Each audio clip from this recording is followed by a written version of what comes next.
দীর্ঘ 15 বছর পর আমার প্রাক্তনের সামনাসামনি হব আমি খুব একটা চাইনি আমাদের দেখা হোক। ওর স্ত্রীর আতিথেয়তায় মুগ্ধ আমি। শুধুই কি ঘরে আসা মেহমান বলে কি এত আদর আপ্যায়ন, নাকি অতীত জেনে এমন? যদি অতীত জেনে এমন হয় তাহলে বলবো মেয়েটা ভীষণ ভালো মনের মানুষ। আদিবকে দেখে আমি প্রথমেই থমকে যাই। এতগুলো বছর পর নিজের কাছে যেন আমি হেরে যাচ্ছি। যদিও দোষটা সম্পূর্ণ আমার, না হলে আজ ওর স্ত্রীর জায়গায় আমি থাকতাম।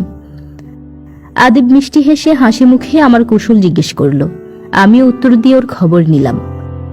খুব একটা জরুরি কাজে বাধ্য হয়ে এখানে আসা। কাজের কথা শুরু করতেই কেমন জানি সংকোচ হচ্ছে আমার। যদি সে আমার পরিস্থিতি শুনে উপহাস করতেও তো পারে। তারপরে উপায় নেই। পাশের রুমে ওর স্ত্রী সুমন একটা গান ছেড়ে দিল। ফাগুন হাওয়ায় হাওয়ায় করেছে যে দান। গানটা আমার আর আদিবের খুব পছন্দের ছিল। সুমনা কি ইচ্ছে করে এমন করলো নাকি কাকতালীয় বুঝলাম না। আদিব গানটা শুনে এক দৃষ্টিতে তাকিয়েছিল। তবে সে তাকানোতে পুরনো দিনের আভাস খানিক থাকলেও বাকিটা ছিল আমার প্রতি তার তিক্ততা।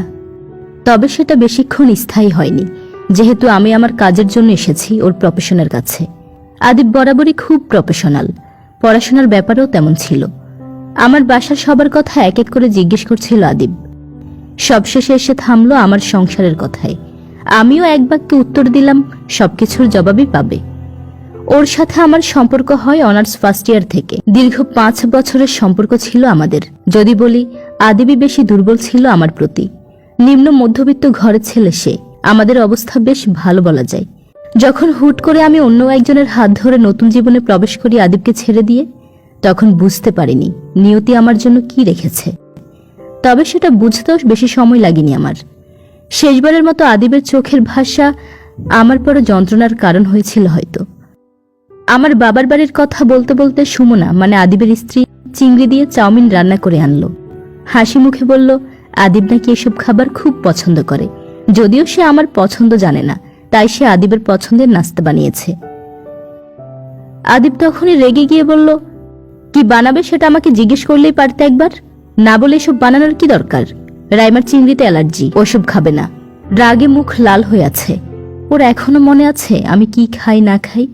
ওর মনে আমার জন্য জায়গা আছে এখনো আগের মতো? অনুভূতিগুলো কি আগের মতোই নাড়া দেয় ওকে? এসব ভাবতে ভাবতেই যেন মনে একটা শীতল হাওয়া বয়ে গেল। যেন অনেক দিনের হারিয়ে যাওয়া কোনো জিনিস খুঁজে পাওয়ার মতো আনন্দ।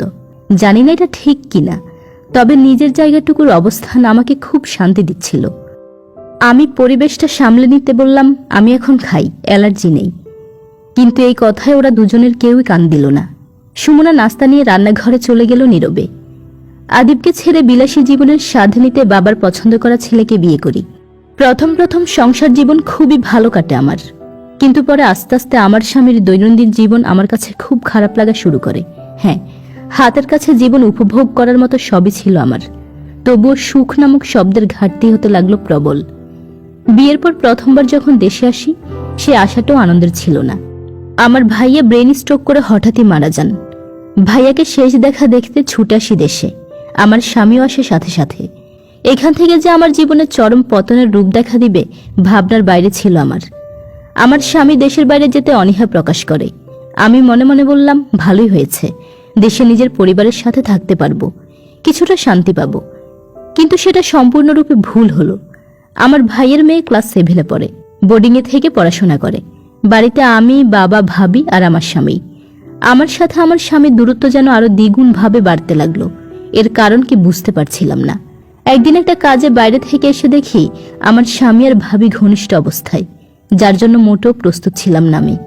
বাবাকে সবকিছু বলে দিই। বাবা বললেন, আমি যা ভালো মনে করব সেটাই যেন করি। আর ভাবিকে বাবার বাড়িতে পাঠানোর ব্যবস্থা করা হবে। প্রত্যেক মাসে ওনার যাবতীয় খরচ পাঠানো হবে এখান থেকে। আর আমি ডিভোর্সের সিদ্ধান্ত নিলাম। কিন্তু এর কয়েকদিন পরে বাবারও হুট করে মৃত্যু হয়। এই মৃত্যু স্বাভাবিক মৃত্যু নয়, এটা কোনোভাবেই মন মানছিল না আমার। কিন্তু এসবের প্রমাণ কই?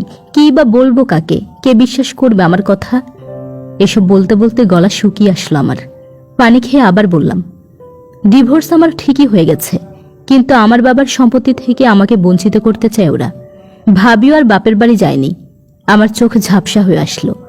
একটু একটু করে যেন বেঁচে থাকার অর্থটা হারিয়ে ফেলেছি। আদিব চুপ করে আছে।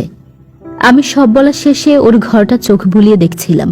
এটা তো আজ আমার ঘর হতে পারত, স্বর্গস্বরূপ একটা ঘর, যেখানে আর কিছু না থাক, শান্তি আর সুখ নামক শব্দের অভাব থাকতো না। আমার ভেতরটা কেমন জানি করে উঠল। আমি ঠিক না ভুল ভাবছি তার বোধও আমার মাঝে নেই, যেন অজানা একটা অতৃপ্তি গ্রাস করেছে আমাকে। ঠিক তখনই রান্নাঘর থেকে সুমনার চিৎকার শোনা গেল। আদিব দৌড়ে গেল, আমিও তার পিছু পিছু গেলাম। পুরো ঘর ভর্তি ধোঁয়া আর আগুন। একপাশে সুমনা পড়ে আছে, গ্যাস সিলিন্ডার লিক হয়েছে। কাজের ছেলে বাইরে থেকে দৌড়ে এসে মোটর থেকে পানির লাইন এনে পানি দিয়ে আগুন নেভানোর চেষ্টা করছে, আর আদিব হাউ মাউ করে কান্না করছে, সুমনাকে বাইরে আনার চেষ্টা করছে। আমিও পানি দিতে সাহায্য করছিলাম, কিন্তু দেখছিলাম আদিব কেমন পাগলের মতো তার মানুষটার জন্য কাঁদতে পারে। এই পাগলামি আমি আমার জন্য দেখিনি কখনো। অবশেষে সুমনাকে বের করে এনে হাসপাতালে নিয়ে যাওয়া হয়। আদিবের সুমনার প্রতি অস্থিরতা আমাকে যেন দূরে ঠেলতে শুরু করলো। আমি যে 2 ঘন্টা যাবত আছি সেটা ওর খেয়ালই নেই। সময়ের দূরত্ব যে জায়গাটার বদল ঘটেছে তা যেন একটু একটু করে জানান দিচ্ছিল। সুমনার খুব বেশি আহত হয়নি, আদিব ওর কাছে আছে। নার্স এসে বলল আমাকে ভেতরে যেতে, অনেকটা সুস্থ আছে সুমনা। সুমনা আমাকে দেখে আদিবকে বাইরে যেতে বলল। আমি কিছুটা অবাক হলাম। আদিব বাইরে যেতেই সুমনা বলল, আমি সবই জানি, যেন আপনার সাথে আতিথেয়তায় ত্রুটি করিনি, মুখ বাঁকা করে বসেও থাকিনি। কিন্তু যখন আপনার সব কথা রান্নাঘর থেকে শুনছিলাম এবং আপনার আমার ঘরের দিকে তাকানোর অর্থ খুঁজছিলাম, তখন কোথায় জানি একটা অমিল ধরতে পারছিলাম, যা কোনো নারী সহ্য করতে পারে না। আপনার তাকানোর অর্থ অন্য কিছু লোভ যেন আমার কাছে পরিষ্কার দেখা দিচ্ছিল। তার আগে চিংড়ির জন্য আদিবের রাগারাগি, আমার সাথে সেটা আপনারও মনে প্রভাব ফেলেছে অনেকটা। তাই আদিবের জীবনে আমার স্থানটা দেখিয়ে দিতে এতটুকু করতে আমার ভয় হয়নি। আমি একজন নারী, আরেক নারী হয়ে আরেক নারীর চোখের ভাষা বুঝতে একটু সময় লাগেনি আমার। তবে হ্যাঁ, নিজেকে রক্ষা করে যতটা করা যায় ততটুকু করেছি। নিজের প্রতিও তো আমার মায়া আছে। ভালোবাসার মানুষটার সাথে তো সারা জীবন কাটানোর ইচ্ছে। মরে গেলে তো শকুন রেশে ছিঁড়ে খাবে। আর বুঝাতে চেয়েছিলাম বৈধ আর অবৈধতার পার্থক্য কতটুকু। পবিত্র সম্পর্কের টান তা আপনার আন্দাজের বাইরে ছিল হয়তো। ওর শেষ কথাটা শুনে যেন আমার সারা শরীর কাঁটা দিয়ে উঠল। শকুন? আমিও বললাম, তুমি তো বেশ বুদ্ধিমতী আর চালাকও বটে। মনে মনে ভাবলাম, একজন স্ত্রী তো এমনই হবে। আদিব বরাবরই বুদ্ধিমতী মেয়ে পছন্দ করে।